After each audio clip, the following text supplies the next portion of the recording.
परम शांति बाबूजी। बाबूजी, हम ये जानना चाहते हैं कि जो साइक्लोन आता है, अर्थक्वेक आता है या कोई भी नेचुरल कैलेमिटी होती है, तो क्या उसके पीछे सूक्ष्म जगत की आत्मा कारणभूत होती है? क्या उनके कारण ये सब चीज़ें होती हैं? क्योंकि आपने कई बार बोला है कि सूक्ष्म जगत ही स्थूल जगत को चलाता है, तो आप थोड़ा इसके बारे में बताएं। परम शांति। परम शांति। ये जो नेचुरल कैलेमिटियाँ जो आती हैं, जैसे अभी साइक्लोन है या बादल फटना है या कभी अर्थक्वेक भी जो आता है, तो ये सभी या आसमान में कहीं पत्थर पकड़ के ऊपर से दूर दूर से कहीं जैसे कोई पत्थर पकड़ के धरती पर आके गिरता है, तो ये ज़्यादातर जो नेगेटिव आत्माएं होती हैं, वो बहुत नेगेटिव आत्माओं का एक समूह होता है।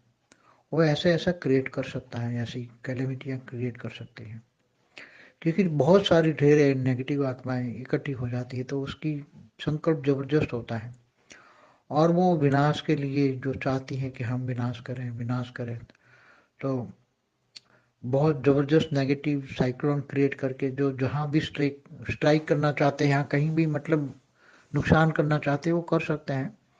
मगर कभी कभी ये चाहते हैं, मगर कभी कभी ऐसी अच्छी आत्माएं भी होती हैं जो ऐसी आत्माओं के रेज मार के उनको दूर कर देती हैं और लोगों को बचाती हैं। ऐसी बहुत अच्छी आत्माओं का ग्रुप ही होता है धरती पर कि जो ऐसी नेगेटिव आत्माओं को रोक देता है। नहीं तो ये हमारी शास्त्रों में जो कहानियां आती हैं कि देवता और असुर, तो देवताओं और असुरों के बीच में क्या फर्क है, वो तो हम कई करोड़ों सालों से युद्ध हो ही रहा है देवता और असुरों का। और धरती पर आकर ये असुर बड़े बड़े बहुत विनाश करते थे और इनको रोकने वाली आत्माएं देवताएं भी आकर इनको रोकती थी और उसके साथ युद्ध करके भगा देती थी, ये पाताल लोक में चले जाते थे।